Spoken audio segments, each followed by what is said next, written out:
My name is Bill Whitehurst. The name of my firm, Whitehurst Mergers and Acquisitions. We're a business broker headquartered in Dallas, Texas. The core activity of my firm, or that is the only activity of my firm, is in representing business owners and selling their companies. Over the last 15 years that I've been a business broker, many times a prospective client, that is the business owner, will ask me, why should I hire a business broker in the first place to sell my company? Or more specifically, why should I hire Bill Whitehurst in selling my company? Well, perhaps one of the best ways I can illustrate or answer that particular question is, before I became a business broker, for 20 years, I was a business owner myself. And I bought and sold several of my own companies over those years. And unfortunately, in several situations, I left a lot of money on the table and sold my business for quite a bit less than what I should have, simply because I didn't know how to value a business. If I knew how to value a business, I didn't know how to support that value. And even then, if I could get that in order, how would I find the buyer? And if I started shopping and looking around for buyers, how was I going to preserve confidentiality in the sale?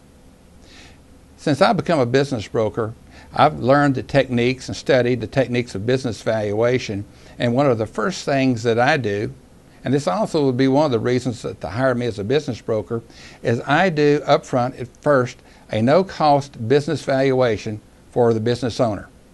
I'm going to give an opinion of value as to the highest justifiable price after I've met with the business owner and gone over their financials for a week, 10 days. Then I'll give an opinion of value that's not only gives the highest justifiable price that I can support as a business broker, but also I'm going to go into an analysis of deal structure. That is, at that particular price level, how is the business going to be paid out? Is it going to be an all-cash transaction? Most of the time it's not. And there's a lot of deal structure notes and other things that are involved, bank financing, etc., that's going to be in that structure.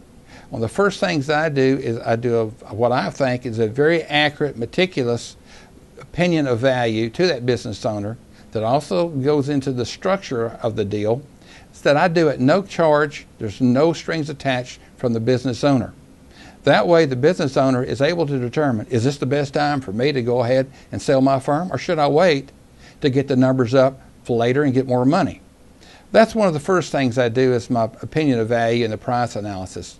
The other thing that I do is I've had experience over 115 now closed transactions that I've handled successfully as the only broker.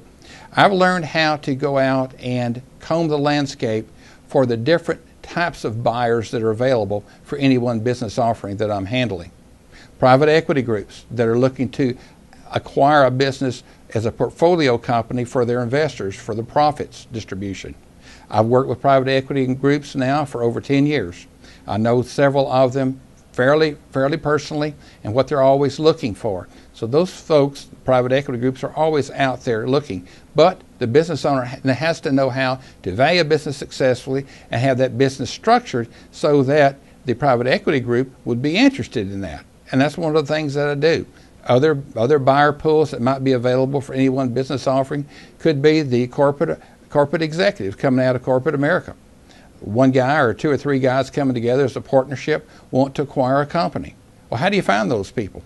I have the devices to be able to find them, and I have the devices to be able to find them and preserve confidentiality when I'm talking with them about a business offering. There's always the buyer that's a larger company that's looking to purchase a firm in their industry or in a paralleling industry for synergistic purposes. Well, how would you find those particular buyers? I have the techniques now that I understand, and I can go out and find those groups of buyers from a business owner. So, okay, so I can value the business, so as a business broker, I can find the buyer. Half of what I do is after that buyer, the buyer, is found and is looking at the business. Half of what I get paid for from the seller is to get that buyer and get the deal all the way through to a successful closing. You name it, and I've seen it. All kinds of issues come up that have to do with the deal. That's a moving, living thing that takes several months to bring to a successful closing. Well, that's half of what I get paid for. So when I'm summing it up, business owners want to be able to justify the highest justifiable price, get that price where they're not leaving any money on the table. They want a broker that can substantiate that price and be able to offer the business in a very complete, formalized, professional manner, find the buyer, handle the deal confidentially, and then handle the deal all the way to the successful closing. These are the things that I do for the business owner. I've been doing it for a long time, and I think that I'm pretty good and top of my game with what I do.